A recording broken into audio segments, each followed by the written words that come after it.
Welcome back to Financial Therapy. It's not just about the money. I'm personal financial planner, columnist, and financial therapist Rick Kahler.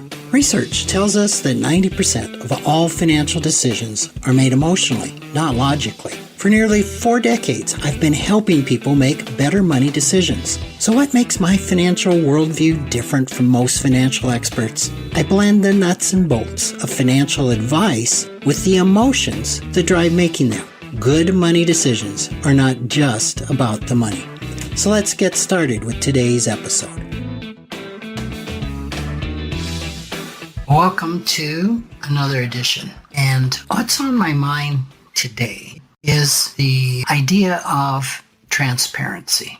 I think this is something that most of us would agree is a pretty desired quality or characteristic in person to have, company to have, for governments to have. It's something that we actually hear about quite a bit in the political arena. Being transparent is really touted quite a bit, promised. I mean, how many political candidates have you heard say that they're going to be the most transparent office holder ever? And how many times do they actually deliver just the opposite? So I think it's kind of a given. But I think that the delivery is extremely difficult. I'm kind of thinking the same about listening. To say I'm going to listen to you, or I actually listen to people, I mean, it's kind of like a no-brainer, of course. I want to listen. Of course, I know I, quote, should be a good listener.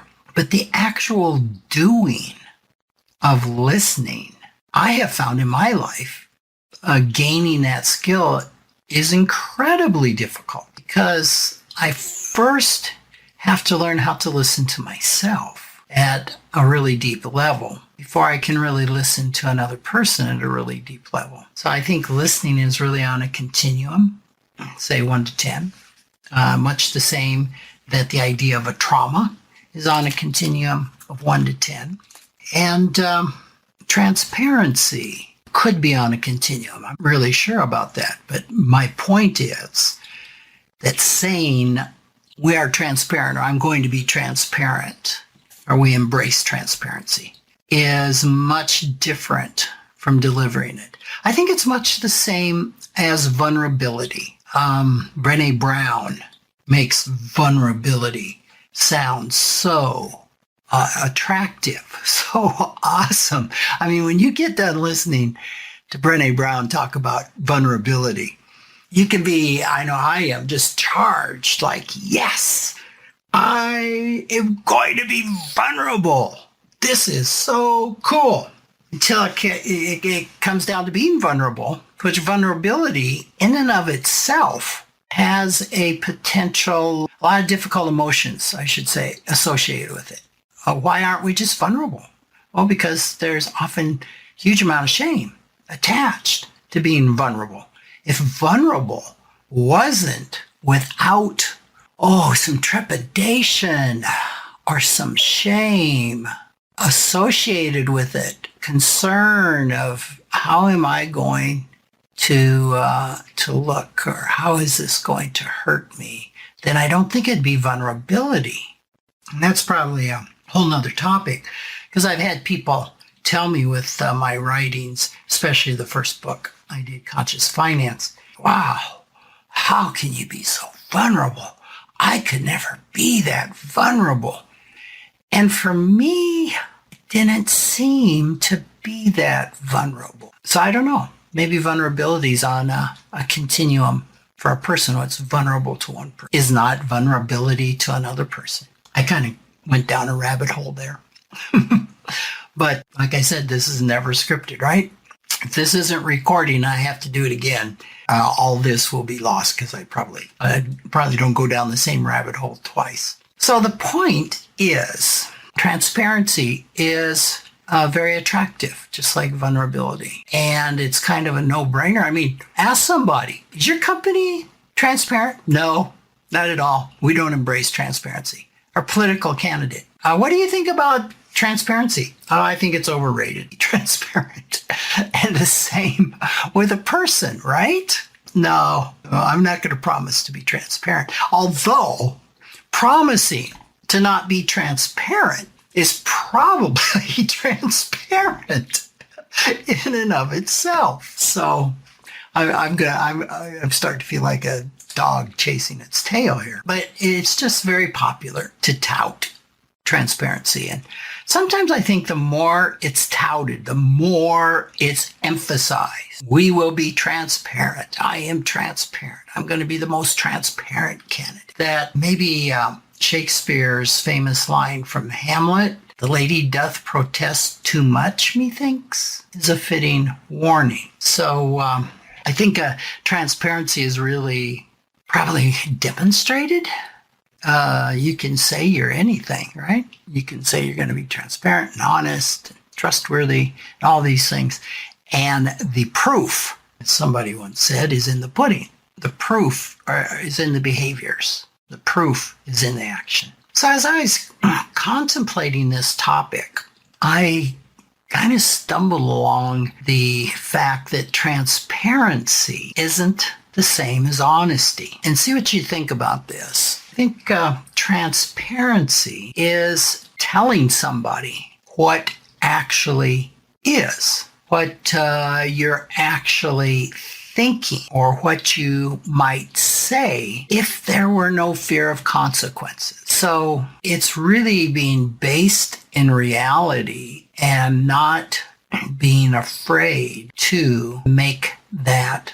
I like to think that we're transparent. And one of the things that we will do is sometimes there's something called a trading error in doing financial planning and investment advice, where you buy or you sell the wrong thing. And one of our touchstones is when there's a trading error, is that we let the client know immediately that an error's been made. In many, many cases, we can fix the error, or it's so small the client would never know. But transparency involves communicating what is reality. And again, we could probably get into something like that and argue continuums. And is there a need? Is there a level of transparency that's too much? And I think in some cases, maybe. I'm thinking like TMI type of stuff. That maybe there are some limits on transparency that's useful or needed. That's another rabbit hole. But I think that's the real key, is it's telling another person what it actually is, if there'd be no fear of consequence. Because I think the fear of consequence can keep us from being transparent. And transparency can expose dishonesty, right? I can be transparent with the fact that I was dishonest. So obviously transparency is not honesty in itself. Honesty, I think, is sharing with another something that you believe is true. And of course, it's the emphasis there is on your perception of what is true. But if you don't share something, that doesn't necessarily mean you're dishonest. If I share one thing, which in itself is true, but I don't share something that might be related, and of course we see this all the time. Well, of course I told you this. I didn't tell you that, but that didn't mean I was dishonest. Or maybe I didn't tell you that because you didn't ask. But it's not, you can be honest without being completely transparent. So that's why I think they're a little different. And when we talk about trust, I think transparency and honesty are both necessary ingredients in establishing trust. That's my take today on transparency. We like to think our company is transparent. And I know there are times, and that's not just transparent with clients. It's transparent with each other. What's going on with me? We'll have check-ins where we we'll say, here's what's going on with me, just as a way to focus to name what's distracting us and focus on what's important. And we also have a saying in my firm that we don't leave our personal problems, realizing that that's kind of, magical thinking. That all of a sudden we're going to turn off everything that's happening in my life when I go to work. I think it's far better to be more congruent and acknowledge that things are not going well for me physically, emotionally, financially, whatever it is. And it loses a lot of its power when I can voice that to a colleague as to what's going on today. But there's been times, my whole point of that is to say there's been times I wished we weren't so transparent.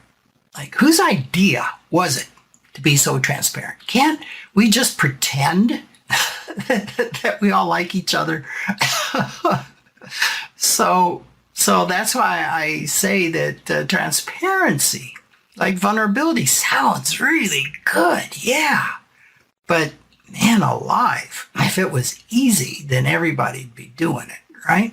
And not just talking about it. So when it comes to your money, when it comes to finances, I think most of us would agree that honesty, transparency, and trust are critical ingredients to creating financial well-being and critical ingredients to trusting someone to advise us or manage our wealth. I mean, can you imagine a scenario where you give somebody your life savings, your entire net worth to manage and consult and advise on, and you don't trust them?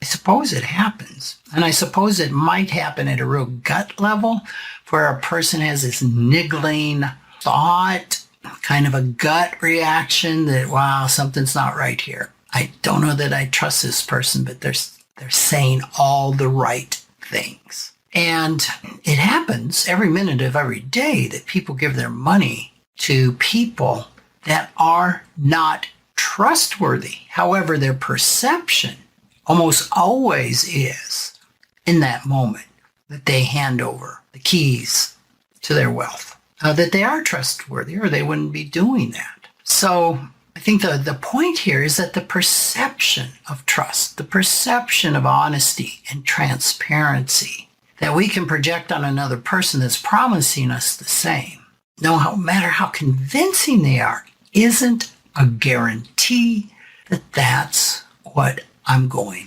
to receive. When it comes to financial therapy, I mean, trust is just so paramount, right? We're not going to make any progress on our financial issues unless there's a huge container of trust and safety. And typically, the container for this is typically set up pretty good because the compensation model for a financial therapist, I want to say always, there's probably some case where that wouldn't be, but I feel very strongly that the compensation model should be fee for service. And typically that's an hourly fee or a monthly fee or a project of some type. Like every dollar needs to be communicated and there needs to be no conflict of interest. So I think it's anathema to do financial therapy with someone who's going to receive some type of commission on some type of decision that they help you make. That is really repulsive.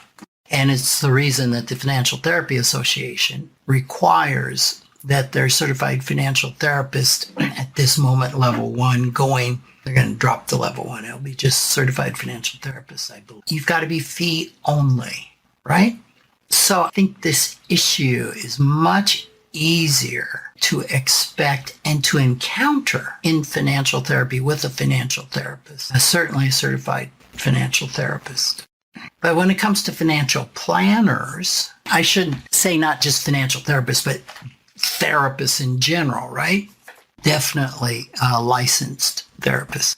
But when it comes to the financial side, the financial planning, it's quite a different scenario because you have all sorts of different compensations. Fee only, fee for service financial planners are definitely in the minority, but they have a really high bar to meet when it comes to transparency in disclosing their fees. And some of this is regulated by the SEC. If somebody calls themselves a fee-only financial planner, and they are registered with the SEC, and certainly if they are a certified financial planner, that's not a term that they can use lightly. Now, I suppose anybody could call themselves a fee-only financial planner, have under 5 clients, not be registered with the SEC, and it'd be a complete lie. So, like a lot of things, you just can't completely depend on that. But in most cases, there's a high level of inherent transparency with a financial planner that just charges for their time, whether it's based on a project, hourly, a percent of net worth. It's all very disclosed in dollars and cents. There's just no place to hide. They don't collect commissions. They don't collect kickbacks. And full disclosure, I have to say that I'm biased because this is the type of company that I own. But I think that biasness is with good reason. Then you have the fee-based financial planner that earns both fees and commissions. So the term fee-based is coined very specifically by fee and commission salespeople to sound as close to fee-only as possible. Perhaps not being transparent. The term in itself isn't transparent. While they need to disclose the fact they receive commissions, there's no way for the consumer to know how much those commissions are going to be without asking a lot of very specific questions. And rarely is the amount of the commission disclosed prior to or after the sale. And kind of troubling to me, I know fee-based advisors, fee and commission advisors, who routinely tell prospects they will do financial planning for 25 to 50% of the fee charged by a fee-only planner. We can do that for you so much more inexpensively. Now, is this dishonest? Is this a dishonest statement? Is this a lie? No, it's true. Their fee for financial planning can be less, much less than a fee-only financial planner. So the statement's true. It's not dishonest. But is the statement transparent? It suggests no. What is not told to the prospect is the amount of their compensation that comes from commissions on the products that they're going to sell to the client. And the only way the consumer can know is asking the advisor to disclose in writing, not verbally, in writing, the amount of their company's gross income that comes from fees and what part comes from commissions. Now, it's pretty easy to do, but it's kind of like a person I was at a conference and I was the only person wearing a mask. Then there was an outbreak of COVID and there's a few masks that popped up all of a sudden. And one person said, well, geez, I just resisted wearing my mask because I didn't want to be rude. And I get it. That's not a judgment. It's to underscore the fact that oftentimes we don't ask these probing questions that are so important to our financial well-being because we don't want to be rude. I get it. I don't want to be rude either. I don't want to have somebody upset or think I don't trust them, right? So this is a sticky wicket. I recently did have a financial advisor. They're salespeople. Usually, if they're fee and commission, they're more salespeople than not. Usually, not in every case, but usually. They won't call themselves salespeople. That also purported that by receiving commissions on the sale of products, they can use superior investment products not available to fee-only advisors. So actually, by accepting commissions, we can do you a way better job, make you more money than someone who's fee-only that can't use these products. Now, I thought that was a very clever spin. The statement was neither honest nor transparent, but it sure sounds good to an unsuspecting consumer. In a national study done by Bob Very's Insiders Forum in 2017, he found that the average fee-based advisor, that's fee and commission advisor, the client of one, paid over 50% more for their services, even though they thought they were paying less. So even though they're only paying 25% or 50% of the fee, the advisor fee, they paid many times that in the total amount of commissions, most of which they never saw. They never really knew were being charged. They kind of knew it, but there's rarely anything saying, and this was the commission. So it's kind of heartbreaking that consumers routinely entrust their life savings to people who are not transparent or honest. You just can't rely on verbal promises when it comes to trusting somebody with your money. And underlying all of this is the fear of rejection, fear of, quote, hurting someone's feelings because we want to be accepted. So what I want to leave you with is just like buying a used car. You've got to look under the hood and do a detailed evaluation of what you're being sold. And when dealing with a fee and commission person, this means doing some limited homework, asking some probing questions, and getting things in writing. It's a really critical issue to completely understand how an advisor is being compensated and how much. And why is this important in financial therapy? Well, in financial therapy, quite often, you're going to need help on the financial side of things that will exceed what is normal in financial therapy. You will sometimes need financial planning, just as you could also exceed emotionally what a financial therapist can deliver, and you may need to engage a licensed therapist. So this is important. Is the fee the most important thing, how they're compensated? No. Competency, experience, education, specialization are all important.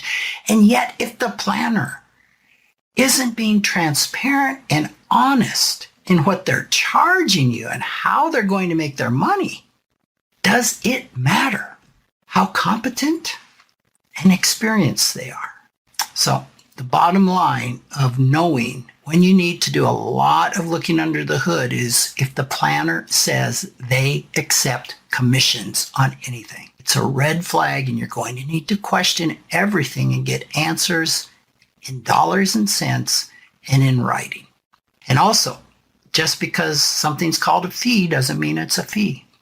There's a lot of gray by calling things fees like wrap fees, which are actually commissions. I hope this has been helpful. And again, I appreciate all the information, feedback you give me, and the topics that you give me. So take care, and talk with you again next week. Thanks for joining me, Rick Kahler, for another episode of Financial Therapy. It's not just about the money. This is where I combine the nuts and bolts of financial advice with the emotions that drive making them. Remember, every financial behavior, whether it appears illogical to you or others, makes perfect sense when we understand the underlying beliefs, feelings, and thoughts. Sign up for my weekly blog at financialawakenings.com. I hope you'll join me again for our next episode.